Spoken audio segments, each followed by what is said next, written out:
शुक्लाम्बरधरम् विष्णुम् शशिवर्णम् चतुर्भुजम् प्रसन्नवदनम् ध्यायेत् सर्वविघ्नोपशान्तये व्यासम् वसिष्ठनप्तारम् शक्तेः पौत्रमकल्मषम् पराशरात्मजम् वन्दे शुकतातम् तपोनिधिम् व्यासाय विष्णुरूपाय व्यासरूपाय विष्णवे नमो वै ब्रह्मनिधये वासिष्ठाय नमो नमः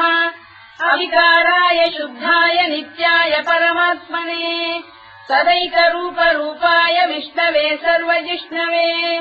यस्य स्मरणमात्रेण जन्म संसारबन्धनात् विमुच्यते नमस्तस्मै विष्णवे प्रभविष्णवे ॐ नमो विष्णवे प्रभविष्णवे श्रीवैशम्पायन उवाच श्रुत्वा धर्मानशेषेण पावनानि च सर्वशः युधिष्ठिरः शान्तनवम् पुनरेवाभ्यभाषत युधिष्ठिर उवाच किमेकम् दैवतम् लोके किम् वाप्येकम् परायणम् सुवन्तः कङ्कमर्चन्तः प्राप्नुयुर्मानवा शुभम् को धर्मः सर्वधर्माणाम् भवतः परमो मतः किम् जपन्मुच्यते जन्तुर्जन्म संसारबन्धनात् श्रीभीष्म उवाच जगत्प्रभुम् देवदेवमनन्तम् पुरुषोत्तमम् सुवन्नाम सहस्रेण पुरुषस्तततोत्थितः तमेव चार्चयन् नित्यम् भक्त्या पुरुषमव्ययम् ध्यायम् स्तुवन्नमस्यम् च यजमानस्तमेव च अनादिनिधनम् विष्णुम् सर्वलोकमहेश्वरम् लोकाध्यक्षम् स्तुवन्नित्यम् सर्वदुःखातिगो भवेत् ब्रह्मण्यम् सर्वधर्मज्ञम् लोकानाम् कीर्तिवर्धनम् लोकनाथम् महद्भूतम् सर्वभूतभवोद्भवम् एष मे सर्वधर्माणाम् धर्मोऽधिकतमो मतः यद्भक्त्या पुण्डरीकाक्षम् स्तवैरच्चेन्नरः सदा परमम् यो महत्तेजः परमम् यो महत्तपः परमम् यो महद्ब्रह्म परमम् यः परायणम् पवित्राणाम् पवित्रम् यो मङ्गलानाम् च मङ्गलम् दैवतम् देवतानाम् च भूतानाम् यो व्ययक्रिया यतः सर्वाणि भूतानि भवन्त्यादियुगागमे यस्मिंश्च प्रलयम् यान्ति पुनरेव युगक्षये तस्य लोकप्रधानस्य जगन्नाथस्य भूपते विष्णोर्नाम सहस्रम् मे शृणु पापभयापहम् यानि नामानि गौणानि विख्यातानि महात्मनः ऋषिभिः परिगीतानि तानि वक्ष्यामि भूतये ऋषिर्नाम्नाम् सहस्रस्य वेदव्यासो महामुनिः छन्दोऽनुष्टुप् तथा देवो भगवान् देवकीसुतः अमृतांशुद्भवो बीजम् शक्तिर्देवकीनन्दनः कृतामाहृदयम् तस्य शान्त्यर्थे विनियुज्यते विष्णुम् जिष्णुम् महाविष्णुम् प्रभविष्णुम् महेश्वरम् अनेकरूपदैत्यान्तम् नमामि पुरुषोत्तमम् अस्य श्रीविष्णोर्दिव्यसहस्रनामस्तोत्रमहामन्त्रस्य श्रीवेदव्यासो भगवान् ऋषिः अनुष्टुप्छन्दः श्रीमहाविष्णुः परमात्मा श्रीमन्नारायणो देवता अमृतांशोद्भवो भानुरिति बीजम् देवकीनन्दनश्रेष्ठेति शक्तिः उद्भवः क्षोभणो देव इति परमो मन्त्रः धर इत्यस्त्रम् रथाङ्गपाणिरक्षोभ्य इति नेत्रम् त्रिसामासामजः सामेति कवचम् आनन्दम् परब्रह्मेति योनिः ऋतुः सुदर्शनकाल इति दिग्बन्धः श्रीविश्वरूप इति ध्यानम् श्रीमहाविष्णुप्रीत्यर्थे सहस्रनाम जपे विनियोगः ध्यानम् क्षीरोदङ्गप्रदेशे शुचिमणिविलसत्सैकते मौक्तिकानाम् मालाक्लुप्तासनस्थस्फटिकमणिनिभैर्मौक्तिकैर्मण्डिताङ्गः शुभ्रैरभ्रैरदभ्रैरुपरि विरचितैर्मुक्तपीयूषवर्षैः आनन्दीनः पुरीयादरिनलिन गदा शङ्खपाणिर्मुकुन्दः भूः पादौ यस्य नाभिर्विहरसुरनिलश्चन्द्रसूर्यौ च नेत्रे कर्णावाशा शिरोद्यौर्मुखमपि दहनो यस्य वास्तेयमब्धिः अन्तस्थम् यस्य विश्वम् सुरनरखगो भोगि गन्धर्वदैत्यैः चित्रम् रम्यते तम् त्रिभुवन वपुषम् विष्णुमीशम् नमामि। ॐ नमो भगवते वासुदेवाय। शान्ताकारम् भुजगशयनम् पद्मनाभम् सुरेशम् विश्वाधारम् गगनसदृशम् मेघवर्णम् शुभाङ्गम् लक्ष्मीकान्तम् कमलनयनम् योगिहृध्यानगम्यम् वन्दे विष्णुम् भवभयहरम् सर्वलोकैकनाथम् मेघश्यामम् पीतकौशेयवासम् श्रीवत्साङ्कम् कौस्तुभोद्भासिताङ्गम् पुण्योपेतम् पुण्डरीकायताक्षम् विष्णुम् वन्दे सर्वलोकैकनाथम् नमः समस्तभूतानामादिभूताय भूभृते अनेकरूपरूपाय विष्णवे प्रभविष्णवे सशङ्खचक्रम् सकिरीटकुण्डलम् सपीतवस्त्रम् सरसीरुहेक्षणम् सहारवक्षस्थलशोभिकौस्तुभम् नमामि विष्णुम् शिरसा चतुर्भुजम् छायायाम् पारिजातस्य हेमसिंहासनोपरि आसीनमम्बुदश्याममायताक्षमलङ्कृतम् चन्द्राननम् चतुर्बाहुम् श्रीवत्साङ्कितवक्षसम् रुक्मिणी सत्यभामाभ्याम् सहितम् कृष्णमाश्रये।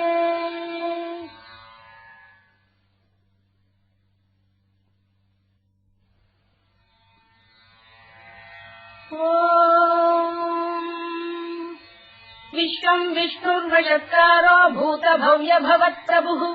भूतभृद्भावो भूतात्मा भूतभावनः भूतात्मा परमात्मा च मुक्तानाम् परमागतिः अव्ययः पुरुषः साक्षी क्षेत्रज्ञोऽक्षर एव च योगो योगविदाम् नेता प्रधानपुरुषेश्वरः नारसिंहवपुः श्रीमान् केशवः पुरुषोत्तमः सर्वः शिवस्थाणुर्भूतादिर्निधिरव्ययः सम्भवो भावनो भक्ता प्रभव प्रभुरीश्वरः स्वयम्भूः शम्भुरादित्यः पुष्कराक्षो महास्वनः अनादिनिधनो धाता विधाता धातुरुत्तमः अप्रमेयो ऋषिकेशः पद्मनाभोऽमरप्रभुः विश्वकर्मा मनुस्पष्टा स्थविष्ठस्थविरो ध्रुवः अग्राह्यः शाश्वतः कृष्णो लोहिताक्षप्रदर्दनः प्रभूतस्त्रिककुब्धाम पवित्रम् मङ्गलम् परम् ईशानप्राणदप्राणो ज्येष्ठः श्रेष्ठः प्रजापतिः हिरण्यगर्भो भूगर्भो माधवो मधुसूदनः ईश्वरो विक्रमी धन्वी मेधावी विक्रमक्रमः अनुत्तमो दुराधर्षः कृतज्ञः कृतिरात्मवान् सुरेशः शरणम् शर्म विश्वरेता प्रजाभवः अधः संवत्सरो व्यालप्रत्ययः सर्वदर्शनः अजः सर्वेश्वरः सिद्धः सिद्धिः सर्वादिरच्युतः वृषाकपिरमेयात्मा सर्वयोगविनिसृतः वसुर्वसुमनः सत्यः समात्मा संविदः समः अमोघः पुण्डरीकाक्षो वृषकर्मा वृषाकृतिः रुद्रो बहुशिरा बभ्रुर्विश्वयोनिः शुचिश्रवाः अमृतः शाश्वतस्थाणुर्वरारोहो महातपाः सर्वगः सर्वविद्वानुर्विश्वरवित्कविः लोकाध्यक्षः सुराध्यक्षो धर्माध्यक्षः कृताकृतः चतुरात्मा चतुर्व्यूहश्चतुर्दंष्टश्चतुर्भुजः भ्राजिष्णुर्भोजनम् भोक्ता सहिष्णुर्जगदादिजः अनघो विजयो जेता विश्वयोनिः पुनर्वसुः उपेन्द्रो वामनः प्रांशुरमोघः शुचिरूर्जितः अतीन्द्रः सङ्ग्रहः सर्गो धृतात्मा नियमो यमः वेद्यो वैद्यः सदा योगी वीरः माधवो मधुः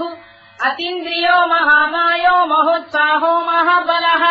महाबुद्धिर्महावीर्यो महाशक्तिर्महाद्युतिः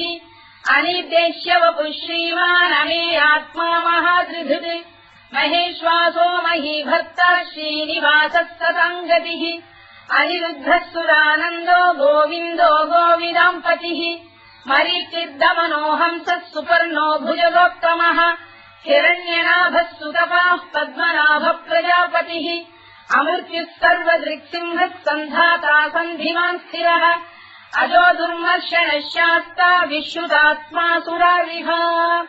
गुरुर्गुरुतमो धाम सत्यः सत्यपराक्रमः निमिषो निमिषस्रग्वी वाचस्पतिरुदारधीः अग्रणी ग्रामणी श्रीमान् न्यायो नेता समीरणः सहस्रमूर्धा विश्वात्मा सहस्राक्षः सहस्रपात् आवर्तनो निवृत्तात्मा संवृतः सम्प्रवर्धनः अधः संवत्तको गम्भीरनिरोधरणीधरः सुप्रसादप्रसन्नात्मा विश्वधृत् विश्वभुग्विभुः सत्कर्ता सत्कृतः साधुर्जन्धुर्नारायणो नरः असङ्ख्येयो प्रमेयात्मा विशिष्टः शिष्टकृच्छुचिः सिद्धार्थः सिद्धसङ्कल्पः सिद्धिदः सिद्धिसाधनः वृषाही वृषभो विष्णुर्वृषपर्वा वृषोदरः वर्धनो वर्धमानश्च विविक्तः श्रुतिसागरः सुभुजो दुर्धरो वाग्मी महेन्द्रो वसुदो वसुः नैकरूपो बृहद्रूपः शिपिविष्टप्रकाशनः ओजस्तेजोद्युतिधरः प्रकाशात्मा प्रतापनः वृद्धः स्पष्टाक्षरो मन्त्रश्चन्द्रांशुर्भास्करद्युतिः अमृतांशुद्भवो भानुः शशबिन्दुः सुरेश्वरः औषधम् जगतः सेतुः सत्यधर्मपराक्रमः भूतभव्यभवन्नाथः पवनः पावनो नलः कामः कामकृत्कान्तः कामः कामप्रदप्रभुः युगादिकृद्युगावर्तो नैकमायो महाशनः अदृश्यो व्यक्तरूपश्च सहस्रजिदनन्तजित् इष्टो विशिष्टः शिष्टेष्टः शिखण्डी नभुषो वृषः क्रोधः क्रोधकृत्कर्ता विश्वबाहुर्महीधरः अच्युतः प्रतिथः प्राणः प्राणदो वासवानुजः अपाम् निधिरधिष्ठानमप्रमत्तप्रतिष्ठितः स्कन्दः स्कन्दधरो धुर्यो वरदो वायुवाहनः वासुदेवो बृहद्भानुरादिदेवः पुरन्दरः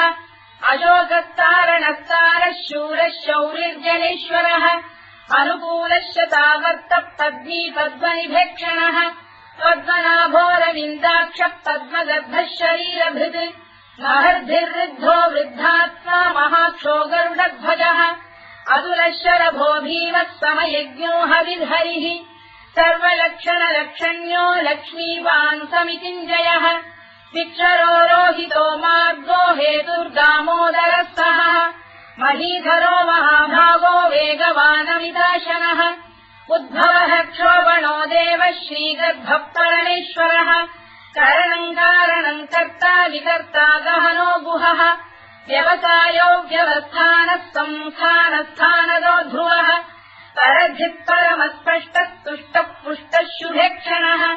रामो विरामो विरतो मार्गो नेयोनयोनयः वीरः शक्तिमताम् श्रेष्ठो धर्मो धर्मविदुत्तमः वैकुण्ठः पुरुषः प्राणः प्राणदः प्रणवपृतुः हिरण्यगर्भः शत्रुघ्नो व्याप्तो वायुरधोक्षजः ऋतुः सुदर्शनः कालः परमेष्ठी परिग्रहः उग्रः संवत्सरो दक्षो विश्रामो विश्वदक्षिणः विस्तारस्थावरस्थाणुप्रमाणम् बीजमव्ययम् अर्थोऽनर्थो महाकोशो महाभोगो महाधनः अनिर्विण्णस्थविष्ठो भूर्धर्मयूपो महामखः नक्षत्रनेमिर्नक्षत्री क्षमः क्षामः समीहनः यज्ञयुज्यो महेज्यश्च क्रतुः सत्रम् सदाम् गतिः सर्वदर्शी विमुक्तात्मा सर्वज्ञोद्यानमुत्तमम् सुव्रतः सुमुखः सूक्ष्मः सुघोषः सुखदः सुहृत् मनोहरोजितक्रोधो वीरबाहुर्विदारणः स्वापनः स्ववशो व्यापी नैतात्मा नैककर्मकृत् वत्सरो वत्सलो वत्सी रत्नगर्भोधनेश्वरः धर्मकुद्धर्मकृद्धर्मी सदसक्षरमक्षरम् अविज्ञाता सहस्रांशुर्विधाता कृतलक्षणः गभस्तिरे विस्तप्तस्तः सिंहो भूतमहेश्वरः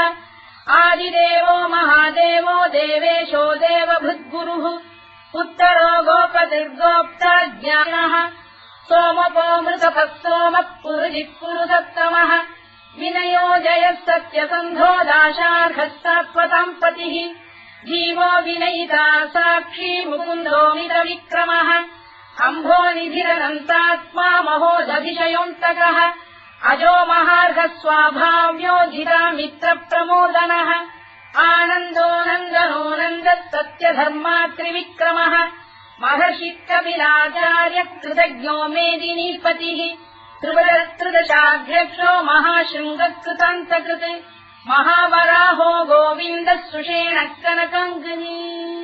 गुह्यो गभीरो गहनो गुप्तश्चक्रगदाधरः मेधास्वाङ्गोजितकृष्णो दृढः सङ्कर्षणोच्युतः वरुणो वारुणो वृक्षः पुष्कराक्षो महामनाः भगवान् बलहानन्दी वनमाली हलायुधः आदित्यो ज्योतिरादित्यः सहिष्णुर्गतिसत्तमः सुधन्वाखण्ड परशुद्धारुणोद्रविणप्रदः दिवस्कृत् सर्वदृत्यासो वाचस्पतिरयो निजः कृतामासामगस्साम निर्वाणम् भेषजम् भिषज सन्न्यासवृक्षमशान्तो निष्ठा शान्तिः परायणम् शुभाङ्गः शान्तिदश्रेष्टा कुमुदः कुवलेशयः गोहितो गोपदैर्गोप्ता वृषभाक्षो वृषप्रियः अनिवर्ती निवृत्तात्मा संक्षेप्ताक्षेमकृत् शिवः श्रीवत्सवक्षः श्रीवासः श्रीपतिः श्रीमताम्बरः श्रीधः श्रीधः श्रीनिवासः श्रीनिधिः श्रीविभावनः श्रीधर श्रीकर श्रेयः श्रीमान् लोकत्रयाश्रयः स्वक्षस्वङ्गः शतानन्दो नन्दिर्ज्योतिर्गणेश्वरः विदितात्मा विधेयात्मा तत्कीर्तिच्छिन्न संशयः उदीर्णः सर्वतश्चक्षुरनीशः शाश्वतस्थिरः भूषयो भूषणो भूतिर्विशोकः शोकनाशनः अर्चिष्मानर्चितः कुम्भो विशुद्धात्मा विशोधनः अनिरुद्धो प्रतिरथ प्रद्युम्नोमितविक्रमः कालनेमिनिः वीरः शौरिः शूरजनेश्वरः त्रिलोकात्मा त्रिलोकेशः केशवः केशिहा हरिः कामदेवः कामपालः कामी कान्तकृतागमः अनिर्देश्यवपुर्विष्णुर्वीरोऽनन्तो धनञ्जयः ब्रह्मण्यो ब्रह्मकृद्ब्रह्मा ब्रह्म ब्रह्मनिवर्धनः ब्रह्मविद्ब्राह्मणो ब्रह्मी ब्रह्मज्ञो ब्राह्मणप्रियः महाक्रमो महाकर्मा महातेजा महोरगः महाक्रतुर्महायज्वा महायज्ञो महाहविः स्तव्यस्तव प्रियस्तोत्रम् स्तुतिस्तोतारणप्रियः पूर्णः पूरयिता पुण्यः पुण्यकीर्तिरनामयः मनोजवस्तीर्थकरो वसुरेता वसुप्रदः वसुप्रदो वासुदेवो वसुर्वसुमनाहविः सद्गतिः सत्कृतिः सत्ता सद्भूतिः सत्परायणः शूरसेनो यदुश्रेष्ठः सन्निवासः सुयामुनः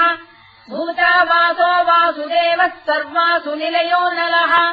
दत्तः दत्पदो दृप्तो दुर्धरोऽथापराजितः विश्वमूर्तिर्महामूर्तिर्दीप्तमूर्तिरमूर्तिमान् अनेकमूर्तिरव्यक्तः शतमूर्तिः शताननः एकोनैकः सवक्तः किम् यत्तत्पदमनुत्तमम् लोकबन्धुर्लोकनाथो माधवो भक्तवत्सलः सुवर्णवर्णो हेमाङ्गो वराङ्गश्चन्दनाङ्गदी वीरः विषमः शून्यो घृताशीरजरश्चरः अमानी मानदो मान्यो लोकस्वामी त्रिलोकधृत् सुमेधा मेधजो धन्यः सत्यमेधाधराधरः तेजो वृषोऽद्युतिधरः सर्वशस्त्रभृताम्बरः प्रग्रहो निग्रहो व्यग्रो नैकशृङ्गो गदाग्रजः चतुर्मूर्तिश्चतुर्बाहुश्चतुर्व्यूहश्चतुर्गतिः चतुरात्मा चतुर्भावश्चतुर्वेदविदेकपात् समावर्तो निवृत्तात्मा दुर्जयो दुरतिक्रमः दुर्लभो दुर्गमो दुर्गो दुरावासो दुरारिः शुभाङ्गो लोकतारङ्गः सुतन्तु वर्धनः इन्द्रकर्मा महाकर्मा कृतकर्मा कृतागमः उद्भवः सुन्दरः सुन्दो रक्तनाभः सुलोचनः अर्थो वाजसनः शृङ्गी जयन्तः सर्वविद्ययी सुवर्णबिन्दुरक्षोभ्यः सर्ववागीश्वरेश्वरः महाह्रदो महागर्तो महाभूतो महानिधिः कुमुदकुन्दरकुन्दः पर्जन्यः पावनो निलः अमृताशोऽमृतवपुः सर्वज्ञः सर्वतोमुखः सुलभः सुव्रतः सिद्धः शत्रुजिच्छत्रुतापनः व्यग्रोधोदुम्बरोश्चक्षाणूरान्ध्रैषूदनः सहस्रार्चिः सप्तजिह्वः सप्तैधा सप्तवाहनः अमूर्तिरनघोचिन्त्यो भयगृद्भयनाशनः अणुबृहत्कृशस्थूलो गुणभृन्निर्गुणो महान् अधृतस्वधृतस्वास्य प्राग्वंशो वंशवर्धनः भारभृत्कथितो योगी योगीशः सर्वकामदः आश्रमश्रवणः क्षामः सुपर्णो वायुवाहनः धनुर्धरो धनुर्वेदो दण्डो दमयिता दमः अपराजितः सर्वसहो नियन्ता नियमो यमः सत्त्ववान् सात्विकः सत्यः सत्यधर्मपरायणः अभिप्रायप्रियार्होः प्रियकृत्प्रीतिवर्धनः विधायतगतिर्ज्योतिः सुरुचित्कुतभुक्विभुः रविर्विरोचनः सूर्यः सवितारविलोचनः अनन्तो हुतबुद्भोक्ता सुखदो नैकजोऽग्रजः अनिर्विण्णः सदामर्षी लोकाधिष्ठानमद्भुतः सनातनतमः कपिलः कपिरव्ययः स्वस्तिदः स्वस्तिकृत् स्वस्ति स्वस्तिभुक् स्वस्ति दक्षिणः अरौद्रः कुण्डली चक्री विक्रम्यूर्जितशासनः शब्दातिकः शब्दसः शिशिरः शर्वरीकरः अक्रूरप्रेषलो दक्षो दक्षिणः क्षमिणाम्बरः विद्वत्तमो वीतभयः पुण्यश्रवणकीर्तनः उत्तारणो दुष्कृतिः पुण्यो दुःस्वप्ननाशनः वीरः रक्षणः सन्तो जीवनः पर्यवस्थितः अनन्तरूपोऽनन्तश्रीर्जितमन्युर्भयापहः चतुरश्रो गभीरात्मा विदिशो व्यादिशो दिशः अनाधिर्भूर्भुवो लक्ष्मी सुवीरो रुचिराङ्गदः जननो जनजन्मादिर्भीमो भीमपराक्रमः आधारनिलयो धाता पुष्पहासप्रजागरः ऊर्ध्वरः सत्त्वथाचार प्राणः प्रणवप्रणः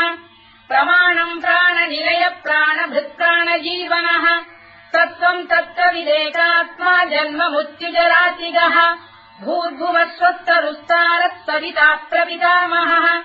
यज्ञो यज्ञपतिर्यज्वा यज्ञाङ्गो यज्ञवाहनः यज्ञभृद्यज्ञकृद्यज्ञी यज्ञभुक्यज्ञसाधनः यज्ञान्तकृद्यज्ञगुह्यमन्नमन्नाद एव च आत्मयोनिः स्वयम् जातो वैखानः सामगायनः देवकीनन्दनः स्रष्टा क्षितीशः पापनाशनः शङ्खबृन्नन्दकी चक्रीशाङ्गधन्वा गदाधरः तथाङ्गपाणिरक्षोभ्यः सर्वप्रहरणायुधः सर्वप्रहरणायुधवोम् नम इति परमाली गरीशाङ्गी शङ्खी चक्री च नन्दकी श्रीमान्नारायणो विष्णुर्वासुदेवोऽभिरक्षतु वनमाली गरीशाङ्गी शङ्खी चक्री च नन्दकी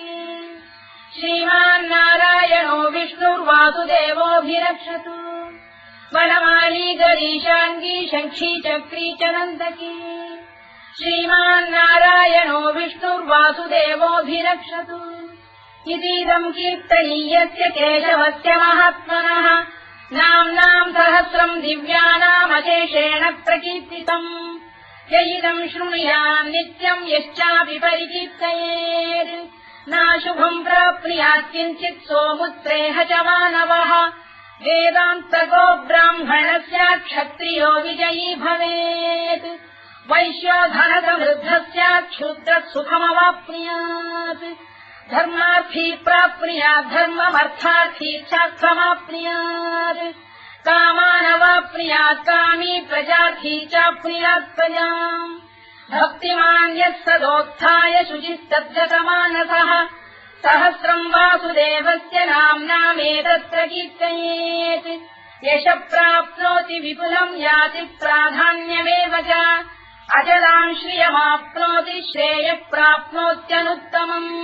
न भयम् क्वचिदाप्नोति वीर्यम् तेजश्च विन्दति भवत्य रोगोद्युतिमान् बलरूपगुणान्वितः रोगात्तो मुच्यते रोगात् बद्धो मुच्येत बन्धनात् भयान्मुच्येत भीतस्तु मुच्येतापन्न आपदः दुर्गाण्यतितरत्याशु पुरुषः पुरुषोत्तमम्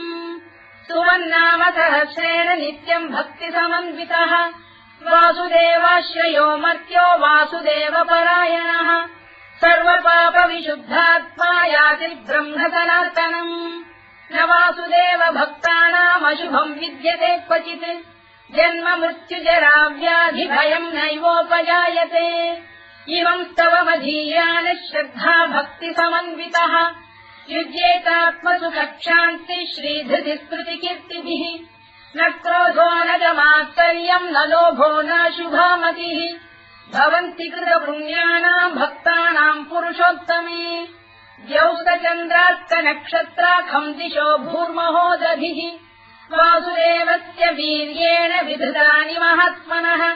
ससुरासुरगन्धर्वम् स यक्षोरगराक्षसम् जगत्वशे वत्ततेदम् कृष्णस्य सचराचरम् इन्द्रियाणि मनो बुद्धिः सत्त्वम् तेजोबलम् धृतिः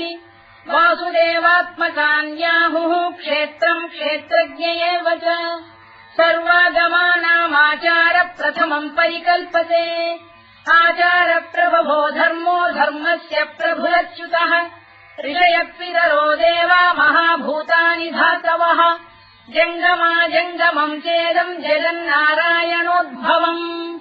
योगो ज्ञानम् तथा साङ्ख्यम् विद्या शिल्पादिकर्म च वेदाः शास्त्राणि विज्ञानमेतत् सर्वम् जनार्दनात् एको विष्णुर्महद्भूतम् पृथग्भूतान्यनेकशः त्रीन् लोकान् व्याप्य भूतात्मा भुङ्क्ते विश्वभुवव्ययः इमम् स्तवम् भगवतो विष्णो व्यासेन कीर्तितम् पठेद्य इच्छेत् पुरुषः श्रेयत् प्राप्तुम् सुखानि च विश्वेश्वरमजम् देवम् जगतः प्रभुमव्ययम् भजन्ति ये पुष्कराक्षम् न ते यान्ति पराभवम् ओन्नमयिति अर्जुनोवाच पद्मपत्रविशालाक्ष पद्मनाभसुरोत्तम भक्तानामनुरक्तानाम् त्राता भव जनार्दन श्रीभगवानुवाच यो माम् नाम सहस्रेण स्तोतुमिच्छति पाण्डव सोऽहमेकेन श्लोकेन स्तुत एव न संशयोऽन्नमयिति व्यासोवाच वासनाद्वासुदेवस्य वासितम् भुवनत्रयम् सर्वभूतनिवासोऽसि वासुदेव नमोऽस्तु ते वासुदेव नमोऽस्तु ओन्नमयिति पार्वत्युवाच केनोपायेन लघुना विष्णोर्नाम सहस्रकम् पठ्यते पण्डितैर्नित्यम् श्रोतुमिच्छाम्यहम् प्रभो ईश्वरोवाच श्रीराम राम रामेति रमे रामे मनोरमे सहस्रनाम तत्तुल्यम् राम नाम वरानने श्रीराम राम रामेति रमे रामे मनोरमे सहस्रनाम तत्तुल्यम् राम नाम वरानने श्रीराम राम रामेति रमे रामे मनोरमे सहस्रनाम तत्तुल्यम् राम नाम वरानने राम नाम वराननमोन्नमयिति ब्रह्मोवाच नमोऽस्त्वनन्ताय सहस्रमूर्तये सहस्रपादाक्षि शिरोरुबाहवे सहस्रनाम्ने पुरुषाय शाश्वते सहस्रकोटियुगधारिणे नमः सहस्रकोटियुगधारिणे नमोन्नमयिति सञ्जय उवाच यत्र योगेश्वर कृष्णो यत्र पार्थो धनुर्धरः तत्र श्रीविजयो भूतिर्ध्रुवानीतिर्मतिर्मम श्रीभगवानुवाच अनन्याश्चिन्तयन्तो मां ये जनाः पर्युपासते तेषाम् नित्याभियुक्तानाम् योगक्षेमम् वहाम्यहम् परित्राणाय साधूनाम् विनाशाय च दुष्कृताम् धर्म संस्थापनार्थाय सम्भवामि युगे युगे आर्ता विषण्णाः शिथिलाश्च भीता घोरेषु च व्याधिषु वर्तमानाः संकीर्त्य नारायण शब्दमात्रम् विमुक्त दुःखाः सुखिनो भवन्तु कायेन वाचा मनसेन्द्रियैर्वा बुद्ध्यात्मना वा प्रकृते स्वभावात् करोमि यद्यत् सकलम् परस्मै नारायणायेति समर्पयामि।